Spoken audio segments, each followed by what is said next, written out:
Hello everyone, peace be upon you all. Welcome to the second video in the series about paganism or polytheism.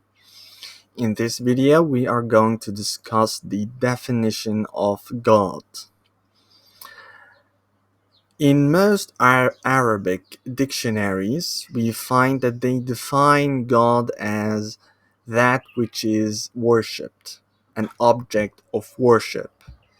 This definition is very wrong because there are some gods that are not worshipped in polytheistic traditions, such as the god of mischief, Loki, the god of evil in Manichaeism, the god of darkness, the god of hell, and so on. So, in polytheistic traditions, there are some bad gods that are not glorified or loved. They are not worshipped, nor are there prayers that are directed to them. If you are afraid of a certain bad god, you seek refuge in a good god that protects you from him. A better definition is the English one in reality, which is a god is a spirit or a being that controls or rules over a certain part of life or the universe. This definition is good but has a small problem. It should have an extra word. Why? Because this suggests that Muslims and Christians are polytheists because of their belief in angels. Angels control some parts of the universe. They control some parts of life. Does that mean that they are deities? No. Why? Because they are servants. They don't act independently. So we should specify that a god is a being that acts in the universe, controls a part of life independently, with its own power, with its own authority, with its own uh, desire, will. That makes a god a god. Now, this is a matter of emphasis. So, two people may have nearly the same theology.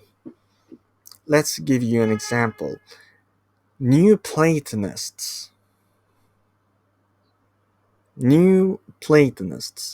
are divided into monotheists and polytheists, even though both are New Platonists. What's the difference? The monotheist emphasizes that everything is contingent upon the one.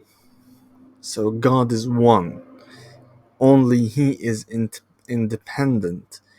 Everything else is ontologically dependent on God, the one.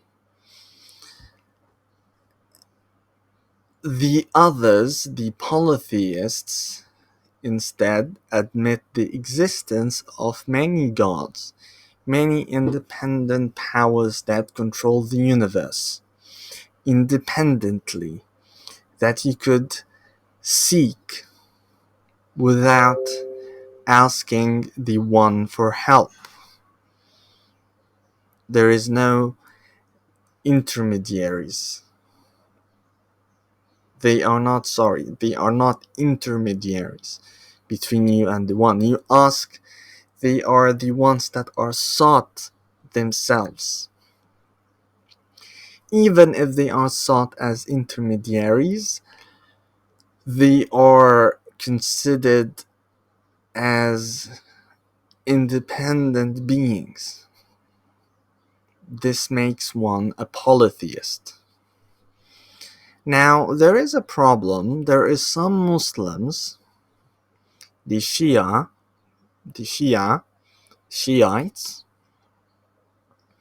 and Kharijites, that believe that God has endowed things, He has gave things power. So, like, we act with the power that God has given us, like a battery. We have this battery within us and we act with it, with this power. This suggests that we are independent beings, we humans. So are these Muslims polytheists? No, because technically our power is dependent on God. So God is the one who gave us this power, and He can take it at any time. So we are still contingent upon God's will. How about the naturalists that believe that we are really independent? We have physical power that is natural, that is without God's intervention in any way or support.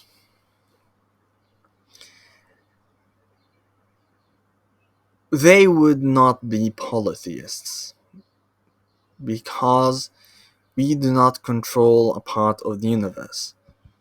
But if they believe that there are angels that act but with God's authority, they would still be monotheists because their actions are contingent upon God's will, but in another sense, in the sense of authority. So